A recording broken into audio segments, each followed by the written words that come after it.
Hi hello, সবাই কেমন আছো? আশা করি ভালো আছো। আজ একটা নতুন ভিডিওতে সবাইকে স্বাগত জানাই। বেশি সময় নিয়ে ইন্ট্রোডাকশান দিয়ে কোনো লাভ নেই, তো শুরু করা যাক। বলছে আগের দিন যে কোশ্চেনগুলো করেছিলাম সেই সেটেরই কিছু কোশ্চেন বাকি ছিল, তো সেই কোশ্চেনগুলো সম্পর্কে আলোচনা করব। বলছে নিয়ম কর্তব্যবাদ। যে নিয়ম কর্তব্যবাদ, প্রথমে বলি নিয়ম কর্তব্যবাদ কী না, যে কর্তব্য মানে যে কর্ম কর্তব্য অনুসারে করব সেটা কোনো একটা নিয়মের উপর ডিপেন্ড করবে, যে নিয়মটা সর্বজনের কাছে সর্বজন গৃহীত, সেই মতবাদের নাম হচ্ছে নিয়ম কর্তব্যবাদ। সেটা কারা স্বীকার করে না, কান্ট অ্যান্ড রুসো করে। এর উত্তর হচ্ছে কান্ট আর রুসো উত্তর হবে। তার উত্তর কান্ট আর রুসো হবে, তো এর উত্তর হচ্ছে ডি, সুখবাদের গণনা প্রণালী। সুখবাদের গণনা প্রণালীর কথা বলেছেন কে না, হচ্ছে বেনথাম বলেছেন, বেনথাম। আচ্ছা, মিলও হচ্ছে সুখবাদের কিন্তু সুখবাদ কথার অর্থ হচ্ছে এটা পরসুখবাদ, আত্মসুখবাদের কথা কিন্তু এরা বলে না। পরসুখবাদেরই দুটো ভাগ হচ্ছে, একটা সংযত একটা অসংযত। সংযত হচ্ছে কে না তোমার বেনথাম, আর অসংযত হচ্ছে বা অমার্জিত যেটা হচ্ছে মিল। তারপর হচ্ছে maximisation of the balance of good overall.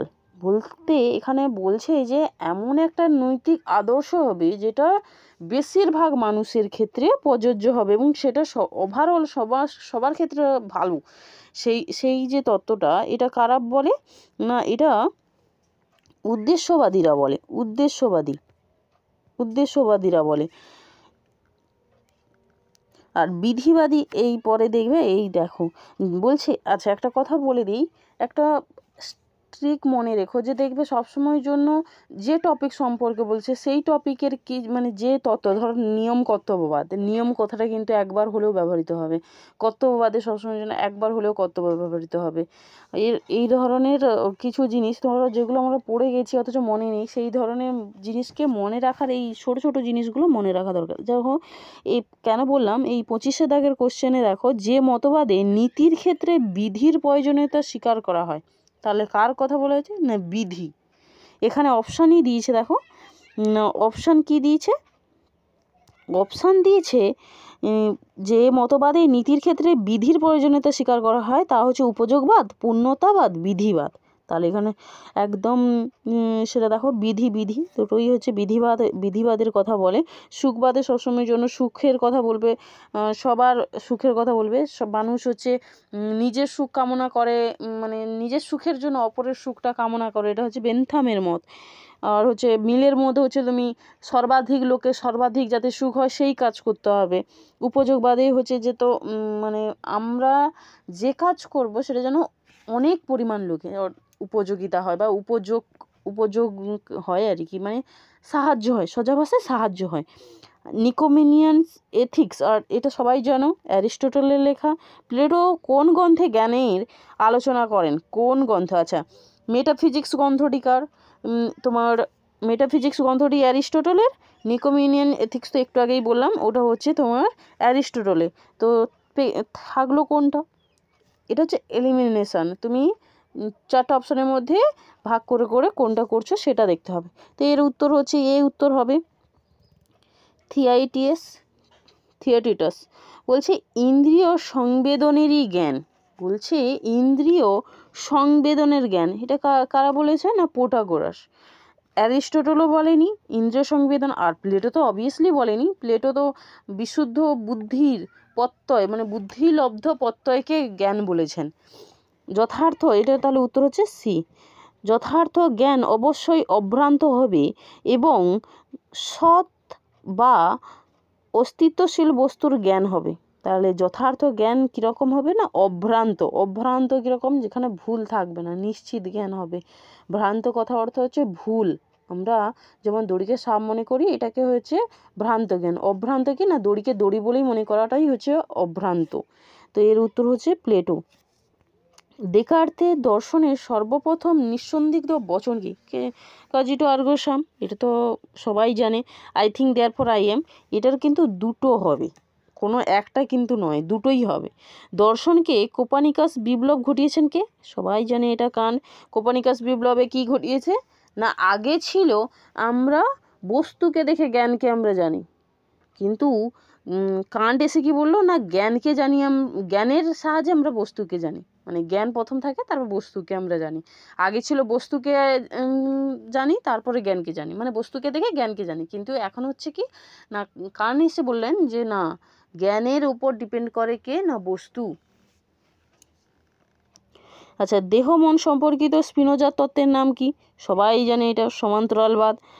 দুরারোগ্য ও যন্ত্রণাদায়ক ব্যাধিতে আক্রান্ত রোগীর শান্ত ও মৃদুভাবে মৃত্যু ঘটানোকে কি বলা হয়? এটা হচ্ছে কৃপা হত্যা। আচ্ছা, হত্যা মানে কি? মেরে ফেলা। কৃপা হত্যাটা বললাম, এই দুরারোগ্য ও যন্ত্রণাদায়ক ব্যাধিতে আক্রান্ত রোগীর শান্ত ও মৃদুভাবে, মানে যে প্রচুর পরিমাণে কষ্ট ভোগ করছে, যন্ত্রণা ভোগ করছে, যার হচ্ছে রোগ হয়েছে, তাকে মেরে ফেলা, সোজা কথায়। নিষ্ক্রিয় কৃপা হত্যা না, যেমন অনেকে প্যারালাইজ হয়ে যায়, পুরো একদম নিশ্চেতন, কোনো সাড়া নেই, শব্দ নেই, বছরের পর বছর আছে, সেই সব ক্ষেত্রে এইসব কেস হয়। ঐচ্ছিক হত্যা কি?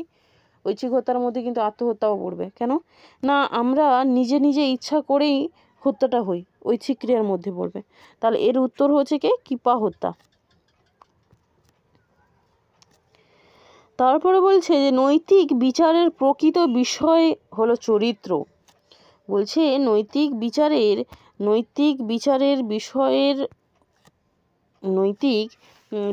প্রকৃত বিষয়বস্তু হলো চরিত্র। এরা কে বলেছেন না, ম্যাকেঞ্জি বলেছেন। আচ্ছা, লিলি কিন্তু বলেছে যে মানুষের চরিত্র এবং যে তার ব্যবহার আচার সেটাকে নিয়ে বলেছেন। আর কেবলমাত্র তাহলে ম্যাকেঞ্জি কিনা শুধু চরিত্র নেই, চরিত্রের সঙ্গে যখন আচার আচরণ এগুলো আসবে তখন লিলি বলবে, হলো লিলি বলেছেন। আচ্ছা, বিষয়, তাহলে এর উত্তর হচ্ছে কি? ম্যাকেঞ্জি। বিষয়কে জ্ঞানের আকারের সঙ্গে সঙ্গতি রাখতে হবে। বলছে বিষয়কে জ্ঞানের আকারের সঙ্গে সঙ্গতি রাখতে হবে। এটা তো একটু আগেই বললাম, কান্ট বলেছেন যে ওই কোপার্নিকাস বিপ্লবেরই মূল তত্ত্ব। সত্তার সমগ্রতাই ঈশ্বর, এটা স্পিনোজা। সবাই জানে যে ঈশ্বর পাগল মানুষ হচ্ছে স্পিনোজা, যিনি হচ্ছেন সমস্ত কিছুকে ঈশ্বরের দিয়েই ব্যাখ্যা করেছেন। মনোবিদ্যায় পরীক্ষণ পদ্ধতি অনুসরণ করেছেন ওয়েবার, থর্নডাইক, প্যাভলভ, সবাই, কারণ এরা হচ্ছে মনোবিদ্যার যে তত্ত্বগুলোকে ব্যাখ্যা বিশ্লেষণ করে সবই পরীক্ষণের মাধ্যমে, কে শিম্পাঞ্জি, কে কুকুর, কে বিড়াল এর মাধ্যমে ব্যাখ্যা করেছেন। শিখন সম্পর্কে পরিজ্ঞান তত্ত্বের প্রবক্তাকে, এরা সবাই কোহেলার, কাফরা, উলফগ্যাং, এরা সবাই। আচ্ছা, বলি পরিজ্ঞানমূলক যে মতবাদটা, এটা কিন্তু অন্তর্দৃষ্টি মতবাদ একই, গেস্টাল মতবাদ, সমগ্রতা মতবাদ, এগুলো সবই একই মতবাদ। গেস্টাল মতবাদ, এরা হচ্ছে অ্যাকচুয়ালি গেস্টালবাদী কাদের বলা হয় না, যারা হচ্ছে ওই রূপ হচ্ছে তোমার গেস্টাল যে মতবাদের সংগঠন, একটা মতবাদের মধ্যে অনেকজন থাকে, যেখানে অন্তর্দৃষ্টির সাহায্যে কোনো বিশেষ সমস্যাকে দেখে বুঝে তারপর কিভাবে সেটার প্রতিক্রিয়া করতে হবে সেটা মানে বোঝা যায়। গণতান্ত্রিক সমাজবাদের ভিত্তি কি? গণতান্ত্রিক সমাজবাদের ভিত্তি কি না, সামাজিক ন্যায় বিচার, অর্থনৈতিক সম্পদের ন্যায়সঙ্গত বন্টন, এটা দুটোই হবে। তাহলে কি হবে না, এ আর বি দুটোই হবে। মঠবাসী কি সম্প্রদায়? অবভিয়াসলি নয়, সম্প্রদায় নয়। কেন সম্প্রদায় নয়? মঠ হচ্ছে সম্প্রদায়, কিন্তু মঠবাসী সম্প্রদায় নয়। আচ্ছা, এখানে শর্ত সাপেক্ষ সম্প্রদায়ও বলা যায় না, এটাও হবে না, এর মধ্যে কোনোটাই হবে না। নিরপেক্ষ বচনের বুলীয় ভাষ্য অনুসারে কোন কোন নিরপেক্ষ বচনের অস্তিত্বমূলক স্বীকৃতি আছে? আইআরও, সহজ একদম, আইআরও আর এ আর ইর মধ্যে কোনো বুলীয় ভাষ্য স্বীকার করে না এটা। আচ্ছা, এরপর নব্যভাষ্য অনুসারে নিম্নলিখিত আবর্তনটিকে কি দোষে দুষ্ট? সবাই যেন বুলীয় ভাষ্য অনুসারে না, সামান্য বচন থেকে বিশেষ বচনে যাওয়া যাবে না, যদি যাওয়া হয় তখন অস্তিত্বমূলক দোষ হবে, যেখানে অস্তিত্বমূলক দোষ হবে। হয় রাম দিল্লিতে আছে অথবা রাম কলকাতায় আছে। এটি বৈকল্পিক বচন অথবা শব্দটি কী অর্থে ব্যবহৃত হয়েছে? সবল অর্থে এবং বিংশতি অর্থে, এ দুটো একই জিনিস। সবল অর্থে বিংশবাদী অর্থে যে এ দুটোই একই, এ বি দুটোই হবে। আর দুর্বল অর্থ হয়, সবল অর্থ হয়, আর বিংশবাদী হয়, আর হচ্ছে সংবিবাদী হয়, এই দুটোই হয়। মানে এখানে বলা হচ্ছে যে তুমি যে কোনো একটা স্থানে থাকতে পারবে, দুটো স্থানে থাকতে পারবে না, বা দুটো জিনিস একসঙ্গে করতে পারবে না। ধরো আমি দিল্লিতে আছি আর কলকাতাতে থাকতে পারছি না, কলকাতাতে থাকলে দিল্লিতে থাকতে পারবো না, যে কোনো একটা সত্য হবে। আচ্ছা, কোনো কিছু আধ্যাত্মিক নয়, বলছে কোনো কিছু আধ্যাত্মিক নয়, কোনো কিছু আধ্যাত্মিক না, ই বচন, তো এর হচ্ছে ছায়াবৃত্ত হবে, ছায়াবৃত্ত সবাই জানো। আর আই আর ও বচনের ক্ষেত্রে গুণ চিহ্ন হয়, যেহেতু শুধু আধ্যাত্মিক আছে সেহেতু এখানে শুধু একটাই ছায়াবৃত্ত হবে। চলো পরে কোশ্চেন করে নিই। বলছে ভেনচিত্র করো, মৎস্যকন্যা নেই। এই যে মৎস্যকন্যা নেই বলেছে, এটা কি হবে? এটাও সেম হবে, মৎস্যকন্যা নেই এটাও সেম না, ছায়াবৃত্ত হবে, কারণ ই বচন। তারপরে দিয়েছে যুক্তি আকারটিকে ভেনচিত্রের রূপ দাও। প্রথমেই বলি এমপিতে সবসময় জন্য, মানে ই আর এ বচনের ক্ষেত্রে সবসময় জন্য ছায়াবৃত্ত হবে। তাহলে দেখো ই আর এ বচন কোথায়, সরি এম আর পির যে ছকটা, সেই ছকের মধ্যে কোথায় দুটোকে একসঙ্গে ছায়া করা আছে? প্রথমটাতে ছায়া পির ক্ষেত্রে নেই, দ্বিতীয়টাতে গুণ চিহ্ন মারা আছে, হবে না। এমপির মিডলে ছায়া এই সিতে, সি দেখো সির দাগেটা, যেখানে হচ্ছে এম আর পি মিডলটাতে ছায়াবৃত্ত প্রথমে করা হয়েছে, তারপর এস এমটা যেহেতু নট ইকুয়াল টু আছে সেহেতু শুধু এস আর এম এর যে বাকি অংশটা সেটাতে গুণ চিহ্ন পড়লো, তো এটা থেকেই বৈধতা বিচার করা হয়। আচ্ছা, তারপরে কোশ্চেনে চলে যাই, যখন পি সমান কিউ, সরি পি ত্রিপুল বার কিউ সত্য হয় কখন? না যখন দুটো সত্য হয় আবার দুটো মিথ্যা হয়, তাহলে এ অথবা বি হবে, এই দুটো হবে। আচ্ছা, পি ইমপ্লাই কিউ বচনটি কোন শর্তে মিথ্যা হবে? যখন আশ্রয় বাক্য সত্য সিদ্ধান্ত মিথ্যা, আশ্রয় বাক্য সত্য সিদ্ধান্ত মিথ্যা, দেখো কোনটা হয়, তাহলে এ বচনটা হয়, মানে 1 একের দাগেরটা হবে এর দাগ, কারণ পি সত্য কিউ মিথ্যা হয়, সেই ক্ষেত্রে এটা ইমপ্লাইড ক্ষেত্রে ফলস হবে। ইতিপূর্বে যেসব কাক দেখেছি সেগুলি সব কাক কালো, কালো রঙের কাক ছাড়া অন্য রঙের কাক দেখিনি, অতএব সব কাকই কালো কাক। এটি কি না লৌকিক আরোহ অনুমান। আর লৌকিক আরোহ অনুমান উপমা যুক্তি কাকে বলে না, যেখানে সাদৃশ্য দেখা হয় একটার সঙ্গে অন্যটা, যেমন গরুরও 4টা পা, টেবিলেরও 4টা পা, এটা হচ্ছে সাদৃশ্য, এটা হচ্ছে কি না উপমা যুক্তি। অ্যাকচুয়ালি এটা মন্দ উপমা যুক্তি, কিন্তু এটা উপমা যুক্তি। আর বৈজ্ঞানিক আরোহ অনুমানে কি বলা হয় না, বৈজ্ঞানিক আরোহ অনুমানে বলা হয় যে আমরা প্রকৃতির একরূপকতা নীতি এবং কার্যকারণ নিয়মের ওপর ভিত্তি করে বিশেষ বস্তু বা ঘটনাকে পর্যবেক্ষণ ও পরীক্ষণের সাহায্যে সামান্য সংশ্লেষক বচন আমরা প্রতিষ্ঠা করি। কার সাহায্যে? পর্যবেক্ষণ পরীক্ষণের মাধ্যমে সামান্য সংশ্লেষক বচন করছি। কার উপর ডিপেন্ড করে না, প্রকৃতির একরূপকতা নীতি এবং কার্যকারণ নিয়মের উপর ডিপেন্ড করে, সেটাই হচ্ছে বৈজ্ঞানিক আরোহ অনুমান। তাহলে এর উত্তর হচ্ছে বি। আচ্ছা, গোস্ট ডু নট এক্সিস্ট, এটা সবাই জানে যে এখানে বলা হচ্ছে যে ভূত অস্তিত্বশীল নয়, এটা হবে এ বচন হবে, এ বচন মানে ই বচনেরও সিম্বল হচ্ছে এক্স, আর এ বচনেরও সিম্বল হচ্ছে এক্স। আই আর ও বচনের সিম্বল কিন্তু তোমার হচ্ছে ই এক্স। নট কেন হলো না, ই বচন যেহেতু তার আগে নট আসবেই।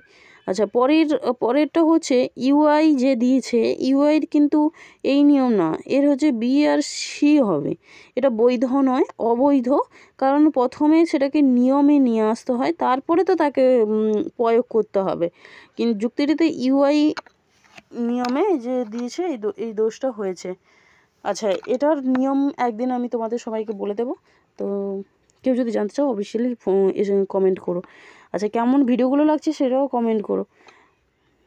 নন but the brave deserved the fair, এটা কি হবে? আচ্ছা প্রথমেই বলি, এটা কিন্তু সামান্য বচন। সামান্য বচনের কি হয়? এক্স হয়। তারপরে দিয়েছে ডিএস আর হচ্ছে বিএস, তাই সরি ডিএক্স আর বিএক্স। তো এর উত্তর হবে কি না এ উত্তর হবে। কেন না সামান্য বচন, সামান্য বচন বলেছে। আর তোমার হচ্ছে কি বলেছে না নট আবার বাট, মানে নেই আবার কিন্তু, দুটোই আছে, দুটোই কিন্তু একসঙ্গে জয়েন্ট হওয়ার পরে এটা কাটা যাওয়ার পরেই কিন্তু বিহেভ হবে। আচ্ছা ইমপ্লাই দিয়ে হবে। আচ্ছা পরের কোশ্চেন হচ্ছে না যদি কোনো সংযোগিক বাক্যের কোনো অঙ্গের সত্য মূল্য আই হয় তবে অঙ্গটিকে বর্জন করতে হবে। এই নিয়মটির নাম কি? এই নিয়মটির নাম কি? এটা লঘুকরণের নিয়ম। এটা পরে একদিন লঘুকরণ সম্পর্কে তোমাদের বলে দেব। তো এটার অনেকটা ব্যাখ্যা অনেকে তো এটা অনেকে শেখে না, তো এই ব্যাপারটা অনেকটা জটিল হয়, তো সেটা পরে একটু বলে দেব। এখন পরে কোশ্চেনগুলো সলভ করে নিই, ঠিক আছে? বলছে বৈজ্ঞানিক প্রকল্পের বৈশিষ্ট্য কী? বৈজ্ঞানিক প্রকল্পের বৈশিষ্ট্য কী? যাচাইযোগ্যতা, ভবিষ্যৎবাণী করার ক্ষমতা, প্রাসঙ্গিকতা, এদের মধ্যে কোনোটি নয়।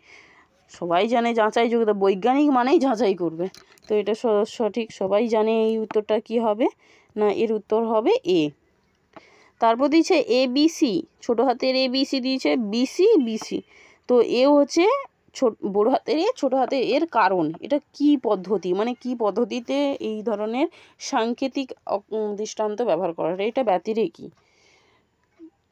অন্যয়ের ক্ষেত্রে কিন্তু দুটোই সমান হতো, স্বপরিবর্তনের ক্ষেত্রে উঠতো নামতো।